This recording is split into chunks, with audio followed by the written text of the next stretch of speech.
हमने शहर को दी एक नई पहचान, हम हैं सिंघानिया बिल्डकॉन। एक वैभवशाली, गौरवशाली, संपन्न और समृद्ध भारत का निर्माण करना है। ये प्रधानमंत्री जी के संकल्पों की पूर्ति का बजट है।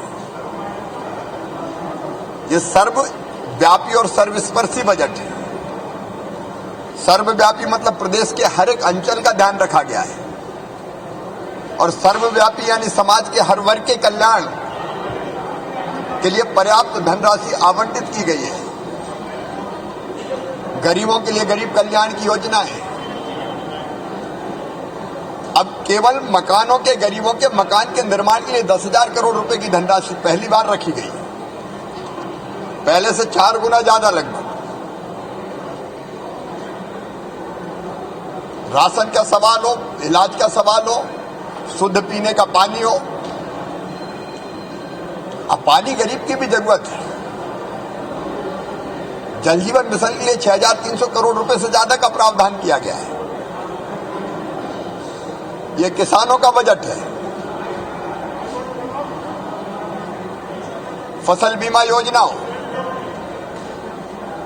किसानों को राहत की राशि हो, किसानों को बिजली पर सब्सिडी हो, किसानों को 0% ब्याज पर कर्जा देना हो, किसान के अनाज को खरीदने का प्रावधान करना हो, और उसके लिए सहकारी संस्थाओं को मजबूत बनाना हो। 20,000 करोड़ रुपए से ज्यादा के प्रावधान किए गए हैं। जो वहाँ के जो लोग कृषि कार्य के लिए, व्यवसाय के लिए, उद्योग के लिए या शासकीय भवनों के निर्माण की अनुपलब्धता एक बड़ी समस्या थी। उसे दूर करते हुए नारंगी क्षेत्र की जो जमीन है, जो वर्षों से लंबित है, वो 30,000 हेक्टेयर से भी अधिक भूमि राजस्व मद में दर्ज किया गया है। तो अब उद्योग वगैरह लगाना भी है या भवन निर्माण करना है तो उसके लिए किसानों की ज़मीन लेने की आवश्यकता नहीं पड़ेगी, जिसके कारण से लगातार परेशानी होती है। फिर जो भूमिहीन जो श्रमिक है, पिछले साल ही इस योजना को हमने लागू किया था, और आप सबको पता है कि राहुल जी 3 फरवरी को आए थे, उनकी उपस्थिति में हम लोगों ने प्रदान किया था, और उन्होंने निर्देशित भी किया था इस राशि को बढ़ाया जाए। तो इस साल बजट में उसे 6,000 से बढ़ा के 7,000 प्रति वर्ष किया गया है।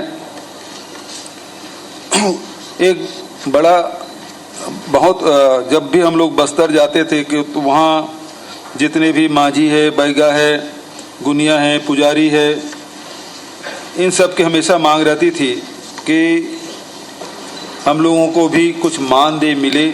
और आप सब जानते हैं बस्तर में जो आदिवासी संस्कृति है वो अपनी विशेष पहचान उनकी है, विशिष्ट पहचान बनाए रखना, और उस सांस्कृतिक जो धरोहर है उसे ये हमारे जो बैगा, गुनिया, माझी, हाट पहाड़िया, बाजा मोहरिया, ये सब शामिल हैं। ये लोग उस संस्कृति के ध्वजवाहक हैं। तो इनको भी राजीव गांधी ग्रामीण भूमिहीन कृषि मजदूर न्याय योजना के अनुरूप ही उनको भी लाभ देने की मैंने बजट में प्रावधान किया गया है। उसी प्रकार से महात्मा गांधी ग्रामीण औद्योगिक पार्क अब जो गौठान है उस रूप में हम विकसित करेंगे। गौठान तो हमने बनाया, पहले वर्ष जमीन चिन्हांकित किए, फिर उसको डेवलप किए, गोबर खरीदने की व्यवस्था किए, वर्मी कंपोस्ट बनाए। अब वहाँ पेंट के भी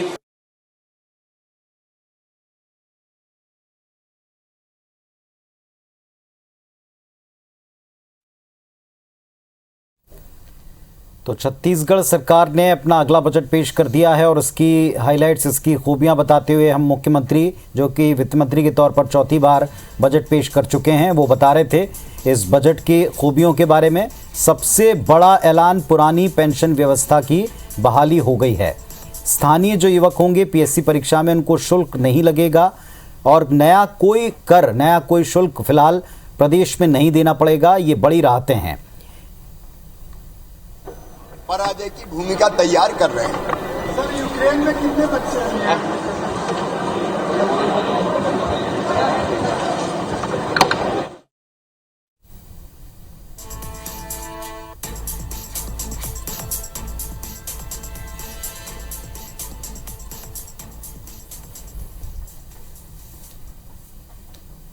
इस 22 में 4,61,00,000 करोड़ होना अनुमानित है, जो पिछले वर्ष की तुलना में 13.60% अधिक है।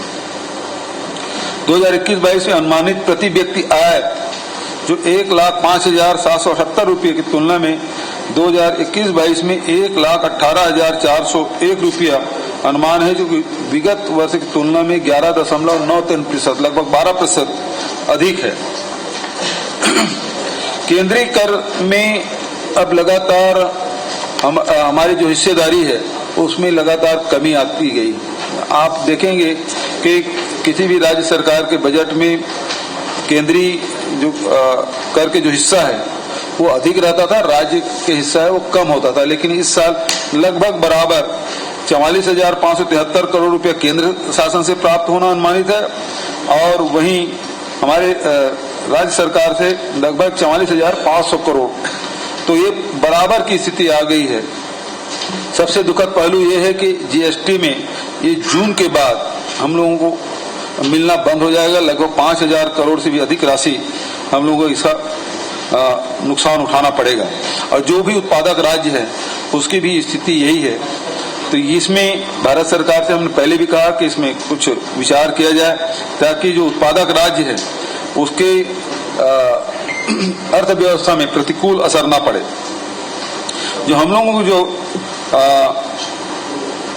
लगातार मितव्ययता और हम लोग जितने भी जो खर्चे हमारे हो रहे हैं उसको ध्यान में रखते हुए आय के स्रोत बढ़ाने में निरंतर हम लोगों ने कोशिश की और इस कारण से 44,500 करोड़ की प्राप्ति अनुमानित है, जो कि पिछले वर्ष की तुलना में 27% अधिक है।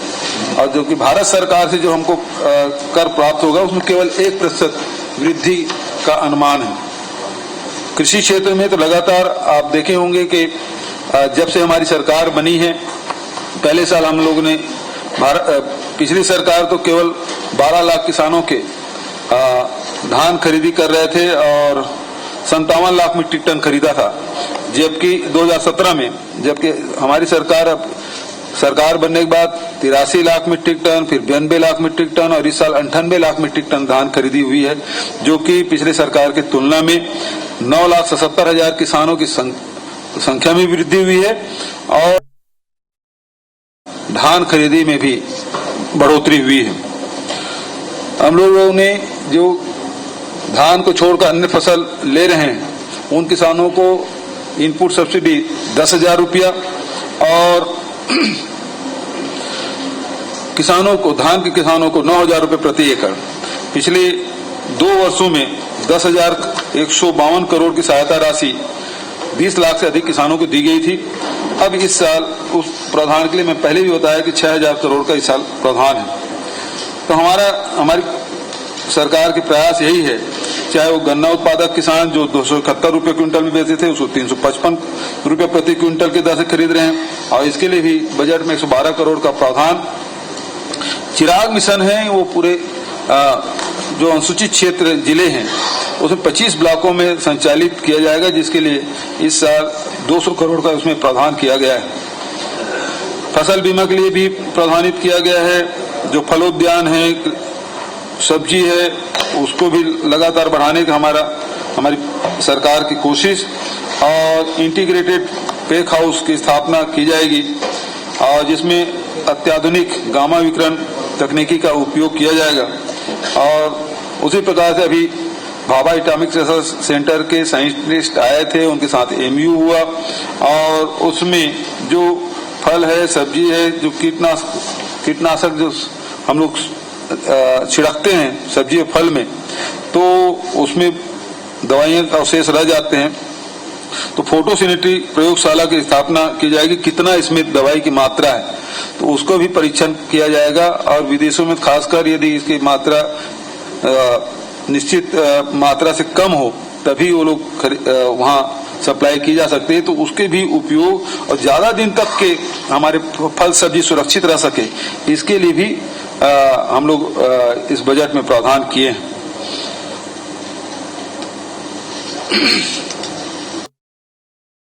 बारे में तो लगातार मैं आपसे चर्चा करता ही हूँ। सिंचाई योजना भी लगातार हम लोग बढ़ा रहे हैं, ताकि मंत्री जी से ऊपर बिठा दो, एक कुर्सी ले लो।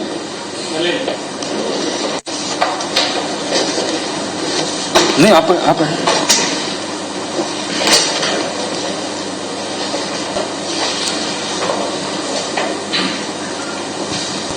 जो ग्रामीण क्षेत्र है, आजीविका मिशन में 7 जिले में 43 संगठन डिजिटल लेन देन मतलब कैशलेस इकोनॉमी को बढ़ावा दिया जा रहा है, जिसमें अब 9 जिलों में विशेष पिछड़ी जनजाति के 172 महिलाओं को सीआरपी के रूप में प्रशिक्षित करके 9,820 परिवारों को इसको लाभान्वित किया जाएगा। मिलाप परियोजना है, जिसमें राजनांदगांव कबीरधाम जिले में जो हमारे श्रमिक आए 17,315 प्रवासी श्रमिक आए हैं, उसके लिए भी 450 करोड़ का प्रावधान हमने किया है। प्रधानमंत्री आवास योजना के अंतर्गत 8,22,832 आवास पूर्ण हो चुके, उस योजना के लिए भी बजट में 800 करोड़ का प्रावधान किया गया है। स्वच्छता मिशन के लिए भी प्रधानमंत्री ग्राम सड़क योजना के अंतर्गत भी और मुख्यमंत्री समग्र ग्रामीण विकास योजना 200 करोड़ और मूलभूत कार्य हेतु अनुदान योजना 260 करोड़ और 15 वित्त आयोग की अनुशंसा पर पंचायतों को अनुदान मद में 1,114 करोड़ का प्रावधान किया गया है। रेशम के बारे में जो लगातार हम लोग वैल्यू एडिशन कर रहे हैं, तो रैली कुकुन है जो सीधा बाहर चला जाता है, तो उसे धागा कराना और उसके बाद जो प्रोसेसिंग है उसके भी यूनिट यहाँ डाला जाएगा। बस्तर में वही रैली कुकुन मिलता है, बहुत कीमती, जो जिससे रेशम बनता है, उसके भी हम लोग यहाँ डालेंगे, जिसमें 200 स्वसहायता समूह को लाभ मिलेगा, उसके बैंक की स्थापना की जाएगी।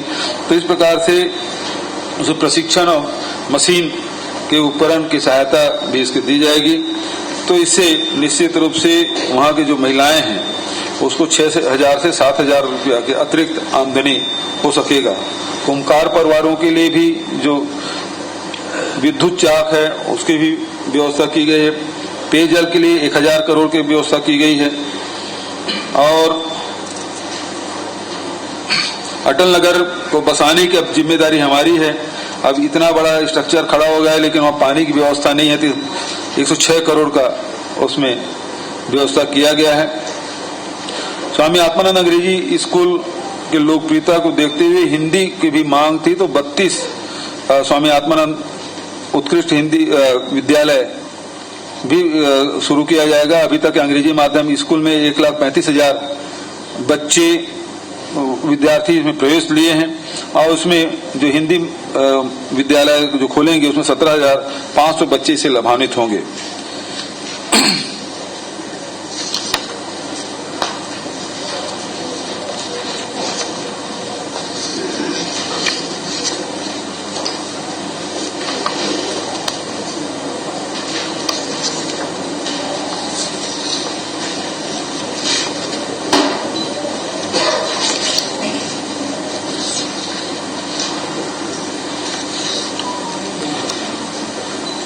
स्वास्थ्य विभाग में भी बहुत सारी भर्तियां भी हुई है और नियुक्तियां भी हुई है। 30 बिस्तर अस्पताल जगरगुंडा, जहां जो नक्सली का गढ़ कहा जाता था, अब वो मुक्त हो चुका है, तो वहां भी 30 बिस्तर। स्वास्थ्य केंद्र दुर्ग जिले में 10 बिस्तर एनआरसी की स्थापना और 45 नवीन पद, और खैरागढ़ में 50 बिस्तर सिविल अस्पताल भवन निर्माण हेतु बजट में प्रस्ताव है। अंबिकापुर और कांकेर जो चिकित्सा महाविद्यालय है उसके उपकरण खरीदी की भी इसमें व्यवस्था और 150 पदों की स्वीकृति। उसी प्रकार से रायपुर में स्नातक छात्र छात्राओं के छात्रावास निर्माण एवं कर्मचारियों के आवास की भी इसमें व्यवस्था की गई है। कैंपा से लगातार जो नालों के उपचार जो नरवा योजना है उसमें 1950 नालों को उपचारित करने के लिए 300 करोड़ का उसमें भी प्रावधान किया गया है। पहले केवल 7 लघु वनोपज खरीदे जाते थे, अब 65 लघु वनोपज खरीद रहे हैं। 2018 में आपको पता होगा कि 3 करोड़ 81 लाख रुपये की ही लघु वनोपज खरीदी होती थी। अब हम लोगों के प्रयास से 2020-21 में 103 करोड़ के लघु वनोपज खरीदी की व्यवस्था की गई। कोदोकुट की रागी के बारे में भी मैं आपसे चर्चा कर चुका हूं। जो नगरीय सुविधाएं हैं जिसमें जेनरिक मेडिसिन, जो हमारे Shri Dhanvantari generic medical store है, इसके काफी सफल रहा है और उसमें जो लाभान्वित होने वाले परिवार 15 करोड़ की जो दवाई है उसमें 10 करोड़ तक की उसको छूट मिली है, उसका लाभ उन्हें मिला है। अब इसे बढ़ाकर सभी नगरीय निकायों में हम लोग करेंगे, उसको बढ़ाने की हम लोग कोशिश। और उसी प्रकार से जो मुख्यमंत्री शहरी स्लम स्वास्थ्य योजना है, जो 14 नगर निगम में 60 मोबाइल एम्बुलेंस और दाई दीदी क्लिनिक का संचालन किया जा रहा था, इस योजना की भी सफलता को ध्यान में रखते हुए समस्त नगर पालिका एवं नगर पंचायतों में भी लागू किया जाएगा, जिसमें 50 करोड़ का प्रावधान है। शहरी क्षेत्र में मोर जमीन मोर मकान मोर चिन्हारी, इस योजना के लिए 450 करोड़ का प्रावधान है। आर्थिक गतिविधियों को गति प्रदान करने के उद्देश्य से नगरीय निकायों के संपत्ति के ऑफसेट वैल्यू को कलेक्टर गाइडलाइन में निर्धारित दर से 30% कम किया गया है। मिशन अमृत मिशन 2.0 में उसमें भी स्वच्छता और घरों में नल कनेक्शन प्रदान के लिए 200 करोड़ और जल आवर्धन के लिए 380 करोड़ का प्रावधान है। ट्रीटमेंट प्लांट, जो सीवरेज ट्रीट प्लांट के लिए कोरबा, दंतेवाड़ा, शक्ति, श्री नारायण, चंद्रपुर में भी 20 करोड़ का भी प्रावधान किया गया है। राजीव युवा मितान क्लब का गठन ग्रामीण क्षेत्र में 11,664 समिति और नगरीय क्षेत्र में 1,605 क्लबों का गठन किया जाएगा। इसके लिए 75 करोड़ का प्रावधान है, जिसमें उन क्लबों को, प्रत्येक क्लब को साल भर में 1 लाख रुपया दिया जाएगा। नारायणपुर का मलखम्ब बहुत प्रसिद्ध है और वहाँ के बच्चे जो पारंपरिक रूप से खेल कहें तो महाराष्ट्र का है, लेकिन हमारे नारायणपुर के बच्चे राष्ट्रीय स्तर पर प्रदर्शन कर रहे हैं, प्रथम पुरस्कार पाते हैं। तो मलखम्ब अकादमी की स्थापना के लिए 2 करोड़ 83 लाख का प्रावधान। टेनिस अकादमी के लिए भी 1 करोड़ 70 लाख का प्रावधान है। जनप्रतिनिधियों के जो अपने क्षेत्र में जो त्वरित रूप से विकास कार्य की मांग होती है, पहले 2 करोड़ था, उसे बढ़ाकर 4 करोड़ रुपया कर दिया गया है।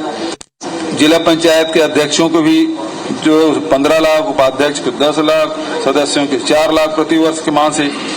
और जिला पंचायत विकास निधि योजना, जनपद अध्यक्षों को 5 लाख, उपाध्यक्षों को 3 लाख, सदस्यों को 2 लाख, इसके लिए भी प्रावधान। साथ ही जिला पंचायत, जनपद पंचायत, ग्राम पंचायत के पदाधिकारियों को मानदेय में भी वृद्धि की गई है। जिला पंचायत अध्यक्षों के मानदेय 15,000 से बढ़ाकर 25,000, जिला पंचायत उपाध्यक्षों के मानदेय 10,000 से बढ़ाकर 15,000, जिला पंचायत सदस्यों के मानदेय 6,000 से बढ़ाकर 10,000 और जनपद पंचायत अध्यक्षों को मानदेय 6,000 से बढ़ाकर 10,000। जनपद पंचायत उपाध्यक्षों के मानदेय 4,000 से बढ़ाकर 6,000, जनपद सदस्यों का मानदेय 1,500 था, उसे बढ़ाकर 5,000। सरपंचों को भत्ता 2,000 था, उसको 4,000 किया गया। पंचों का 200 रुपये से बढ़ाकर 500 रुपये प्रतिमाह किया गया। इसके लिए भी राशि की व्यवस्था की गई है। जो अधिसूचित क्षेत्र है जहाँ रेत खदान संचालित हो रहे हैं, वो पंचायतों जो राज्य सरकार के द्वारा जो नीलामी की गई थी, उन क्षेत्रों में पंचायतों के द्वारा किए जाने की मैंने घोषणा की है और वहाँ कोई भी पंचायतों की सहमति के बिना कोई खदान संचालित नहीं होगा। सबसे बड़ी बात है कि अबूझ माड़, जो कि अभी तक के असर्वेक्षित था, उस दिशा में एक महत्वपूर्ण कदम हमने उठाया। अभी तक के 9 गांव के सर्वे करके 676 किसानों को अस्थायी भू अभिलेख दिए जा चुके हैं और बचत जो 237 जो ग्राम हैं उसको सर्वेक्षण करके वहाँ के जो किसान हैं उनको भी पट्टा देने का काम हमारा होगा। नवीन तहसील भी बनाए हैं, अनुभाग भी बनाए हैं और साथ ही जिला जो बनाया है उसके लिए भी पदों की स्वीकृति प्रदान की गई है। जो ब्लॉक मुख्यालय में अधिकारी कर्मचारी रहते हैं उसके लिए आवास की भी व्यवस्था, और साथ ही जो मानव तस्करी की रोकथाम के लिए राज्य स्तर पर एंटी ह्यूमन ट्रैफिकिंग ब्यूरो और सतर्कता के शिकायत सेल का गठन किया जाएगा, उसके लिए भी नवीन पद। और बस्तर में जो उस समय उसे कौन सा फोर्स बोलते थे, नहीं बस्तर में जो सहायक आरक्षक DRG के तहत जिनको भर्ती किया गया था, उनके लगातार उनके आंदोलन भी चल रहे थे और मांग भी थी, और उसको भर्ती तो कर लिया गया था लेकिन उसके कोई प्रमोशन की कोई व्यवस्था नहीं थी। तो बस्तर संभाग में कार्यरत सहायक आरक्षकों को वेतन भत्तों तथा पदोन्नति का लाभ देने के लिए डिस्ट्रिक्ट स्ट्राइक फोर्स के नाम से नवीन कैडर का गठन किया गया इस बजट में। बिलासपुर और जगदलपुर के एयरपोर्ट के सुरक्षा हेतु नवीन पद के भी बहुत सारे नवीन चौकी थाने उन्नयन किया गया है। शहीदों के सम्मान में रायपुर में छत्तीसगढ़ अमर जवान ज्योति स्मारक की स्थापना, पुलिस मेमोरियल टावर एवं अन्य निर्माण कार्य के लिए भी बजट में प्रावधान किया गया है। सड़कों के निर्माण के लिए भी कोई राशि की कमी नहीं है, 6,638 करोड़ का प्रावधान है, जबकि इसके अतिरिक्त भी 16,000 करोड़ के से अधिक की लागत के सड़क एवं पुल निर्माण का कार्य निर्माणाधीन है। राजमार्गों के निर्माण हेतु 228 करोड़, जिला मुख्यालय सड़क निर्माण हेतु 458 करोड़, ग्रामीण मार्ग हेतु 810 करोड़, बृहद एवं मध्यम निर्माण के लिए पुल निर्माण के लिए 315 करोड़, शहरी क्षेत्र के लिए भी 659 करोड़, नवीन कार्य के लिए 502, सड़क कार्य के लिए 365 करोड़, 134 बृहद एवं मध्यम पुल निर्माण हेतु 103 करोड़, 8 नवीन शासकीय विश्राम गृह के लिए 3 करोड़, 15 रेलवे ओवरब्रिज के लिए 8 करोड़ 65 लाख, इस प्रकार की व्यवस्था की गई है। पहली बार वर्षों बाद सरप्लस बजट प्रस्तुत किया गया है। आप लोगों की तरफ कोई सवाल हो तो सादर आमंत्रित। मुख्यमंत्री जी, मैं सामने इधर राइट साइड में सर, इधर सामने है मुख्यमंत्री जी। जी, मैं योगेश मिश्रा हूँ सुदर्शन न्यूज चैनल से। पहले तो आपको बधाई, आपने वित्तीय वर्ष का बजट जो है आगामी का पेश किया है। जिस तरह से व्यावसायिक परीक्षा मंडल और